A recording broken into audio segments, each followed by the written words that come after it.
Hello दोस्तों, मैं राहुल। आज की ये कहानी है रोहन और प्रीति की।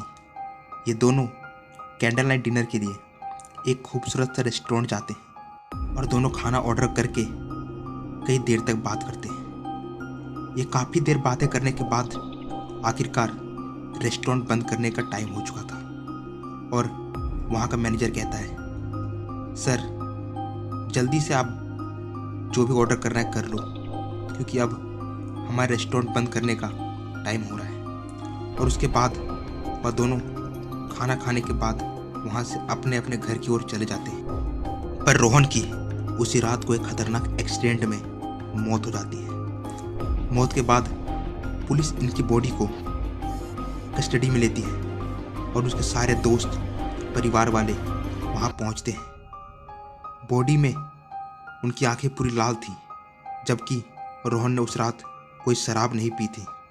वहाँ पे सारे लोग पहुँचते हैं पर प्रीति नहीं पहुँचती है। जब थाने वाले ने पता किया तो उस रात रोहन एक रेस्टोरेंट से निकला था और जब रेस्टोरेंट से पता किया गया तो रेस्टोरेंट वाले ने कहा कि सर वो आया तो था पर अकेला, क्योंकि वो अकेला टेबल पे था और अकेले ही बातें किया जा रहा था। हमने उनकी पे पूरी नज़र गड़ाई हुई थी और इतना ही नहीं, काफ़ी देर होने के बाद हमने उसे बाहर निकलने को कहा और वह फिर से बात करते हुए वो चला गया। ये सुनकर उस पुलिस ने कहा उनके माँ बाप से, रोहन की कोई मानसिकता प्रॉब्लम थी क्या?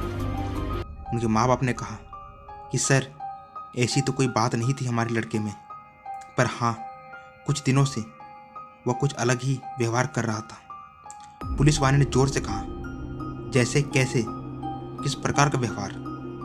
उनके माँ बाप ने कहा कि वो अपने कमरे से बिल्कुल भी बाहर नहीं निकल रहा था और कमरों में अंदर ही अंदर रात के 12 बजे 1 बजे तक न जाने किसी से बातें करता रहता था और उसके कई बार पूछने के बावजूद वह हमसे सीधी तरीके से बात नहीं करता था और कई रात देर से घर आता था।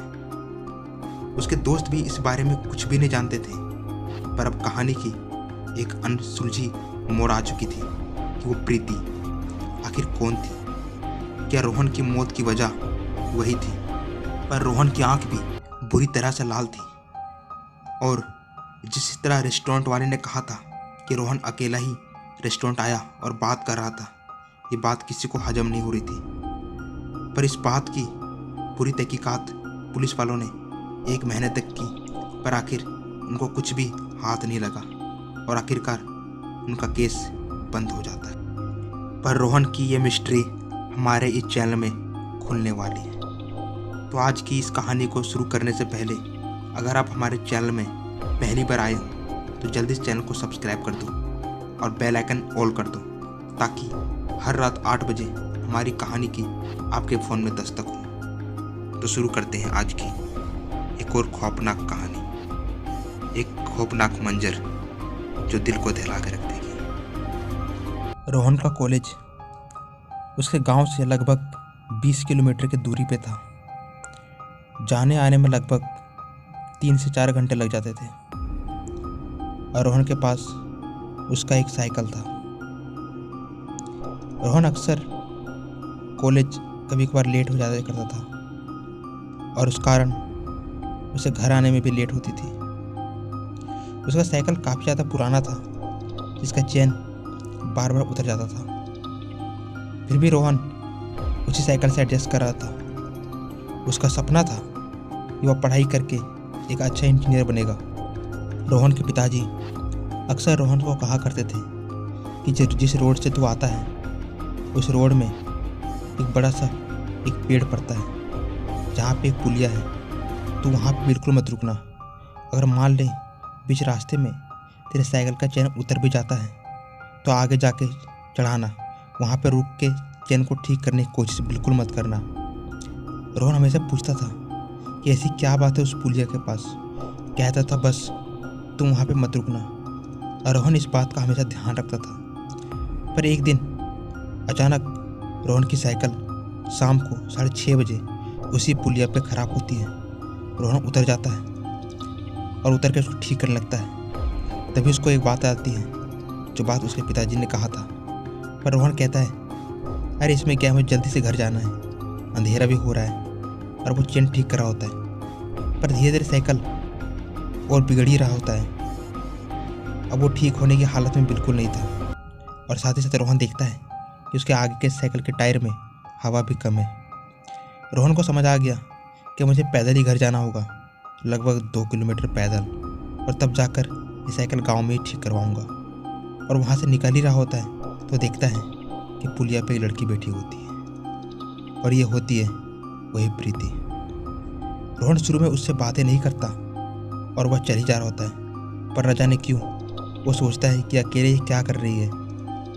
तभी वो कहता है कि आप इस जंगल में इस टाइम क्या कर रहे हो। तो वो कहती है कि मैं कॉलेज स्टूडेंट हूँ और मैं अपने गांव जा रही हूँ। वो कहता है, आपका गांव कहाँ है? कहता है, बस इस जंगल पार करके। रोहन कहता है कि मेरा भी गांव वहीं पे है, चलिए। और रोहन इतना कह के उसके साथ बातें करते करते चला जाता है। और गांव जाते ही वो गायब हो जाती है। और रोहन इतना कहता है, ठीक है मैं चलता हूँ, पर अपने बगल में देखता है तो वो नहीं होती है। तभी वहाँ पे मुकेश आता है और कहता है, भाई पैदल क्यों आ रहा है, क्या हुआ? कहता है, बस ये साइकिल थोड़ी ख़राब हो गई, पर अभी यहाँ से लड़की गुजरी ना। इसी बात में मुकेश कहता है, कौन सी? यहाँ तो सिर्फ तू ही आ रहा था, मैं तुझे कब से देख रहा हूँ, जब तू यहाँ से थोड़ी दूरी पे तब से तो अकेला ही आ रहा था। पर हाँ, तो क्यों बातें कर रहा था किसी से? कहते ना। उसके बाद वो साइकिल ठीक करवाने के लिए मुकेश को कहता है कि एक काम कर, तो अपने साथ ले जा, मैं हाथ धो के जल्दी से घर पहुंचता हूं, क्योंकि अंधेरा काफ़ी हो रहा है। कहता ठीक है, और वो घर जाता है। पर रोहन घर पे यही सोच रहा होता है कि वो लड़की कौन थी। और अगले दिन वो फिर से कॉलेज जाने के लिए घर से निकलता है। पर अचानक उसी रोड पे वही पुलिया के पास लड़की फिर से बैठी दिखी। रोहन फिर से पूछता है कि तुम यहाँ पे? कल तुम गांव में अचानक गायब कहाँ हो गई?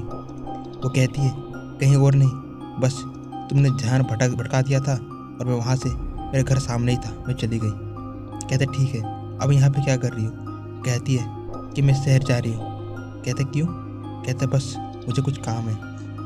वह दोनों साथ में शहर की ओर जाते हैं। और शहर जाते ही वह कहता है कि मैं अपने कॉलेज की ओर जा रहा हूँ, तुम किधर जा रही हो? वो कहती है, बस यही मार्केट कुछ सामान खरीदने, और वहीं गायब हो जाती है। और ये सिलसिला वहीं जारी होता है और उनकी दोस्ती बढ़ जाती है। पर आज तक रोहन ने उसको घर जाते ही देखा था। वो अक्सर गांव पहुंचते ही कहीं गायब हो जाती थी। लगभग ये सिलसिला 15 दिन होने के बाद वह दोनों में अच्छी फ्रेंडशिप होती है। और आखिरकार रोहन एक दिन कहता है कि क्या तुम कैंडल लाइट डिनर के लिए चलोगी? और वो कहती है हाँ। और वह पहली बार कैंडल लाइट डिनर के लिए जाता है, पर उस दिन रेस्टोरेंट बंद होता है और वह बातें करते करते वापस आते हैं। उस दिन बंद होने का कारण था 15 अगस्त, और उसके बाद वापस आता है। उसके बाद घर में वह कई रात तक अकेले में बातें करता रहता था। जब उसके माँ बाप पूछते थे कि क्या हुआ रोहन, तो कोई जवाब नहीं देता। वो अक्सर फ़ोन पे उसी से बातें करता रहता था। घर में किसी को बताना वह जरूरी नहीं समझा। और घर वाले इस बात की ये सोचने के लिए कि क्या हुआ रोहन को, कुछ दिनों से वो अलग ही हरकत कर रहा है। घर वाले ने कई कोशिश की, पर वो बताने के लिए राज़ी नहीं था।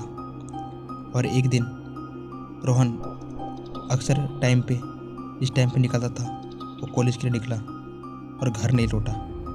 ये कहानी फिर वहीं पहुंच गई जब रोहन की एक्सीडेंट हुई थी, जिस रात को वह रेस्टोरेंट कैंडल लाइट डिनर के लिए गया था। आखिर उसे प्रीति ने मारा, क्या किसने मारा? पर इतना तो पक्का था कि वो प्रीति पुलिया पास ही निकलती थी और वापस गांव आने से पहले कहीं गायब हो जाती थी। पर यह बात उसके माता पिता को नहीं पता था।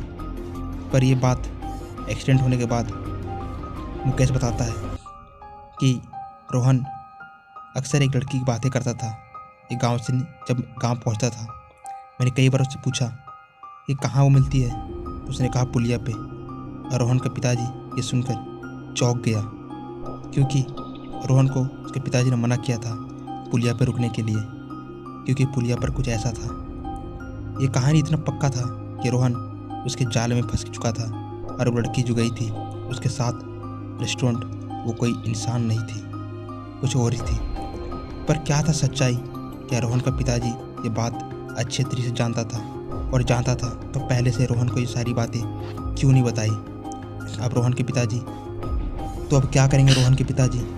क्या उस भूत से वापस अपने बेटे की जान मांगेंगे? और या फिर वो भूत कितनी भयानक थी, अच्छी थी या बुरी? अगर अच्छी थी तो रोहन को क्यों मारा? और अगर बुरी थी तो रोहन को पहले दोस्त क्यों बनाया? और क्या रोहन को उसी ने मारा या फिर किसी की साजिश थी? ये सारी बातें हम जानेंगे पार्ट 2 में। तो अब जल्दी से हमारे चैनल को सब्सक्राइब कर लो ताकि इसकी पार्ट 2 की न्यू कहानी आपके फ़ोन में जल्दी से आ जाए। सही, तो मिलेंगे इसी के साथ एक नई स्टोरी में। तब तक जय हिंद, वंदे मातरम।